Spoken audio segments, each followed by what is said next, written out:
ព័ត៌មានអន្តរជាតិ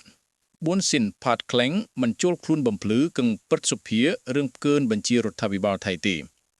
អតីតមេភូមិភាគ2ថៃប៊ុនស៊ីនផាតក្លែងមិនបានចូលខ្លួនតាមការកោះហៅរបស់គណៈកម្មាធិការព្រឹទ្ធសភាទទួលបន្ទុកកិច្ចការយោធានិងសន្តិសុខរដ្ឋទេដែលប្រាប់ថាជប់រវល់បំពេញភារកិច្ចនេះបើតាមការផ្សាយរបស់ Thai Enquirer នៅថ្ងៃអង្គារទី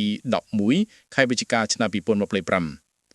តាមគម្រោងប៊ុនស៊ីននឹងត្រូវចូលខ្លួនបំភ្លឺរឿងដែលខ្លួនអះអាងថាបានផ្កើនបញ្ជារដ្ឋាភិបាលឲ្យឈប់បាញ់ក្រោយការផ្ទុះអាវុធជាមួយកម្ពុជានៅព្រំដែនបាន6ម៉ោង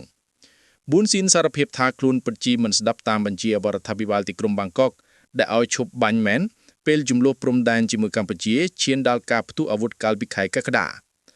យ៉ាងណាលោកស្វាតថាសនាប្រធានគណៈកម្មាធិការទទួលបន្ទុកកិច្ចការយោធានិងសន្តិសុខរដ្ឋបញ្ជាក់ថាគណៈកម្មាធិការនឹងអញ្ជើញអតីតមេភូមិភាគ2ឲ្យមកម្ដងទៀតពេលណាសមរម្យជាក្រុម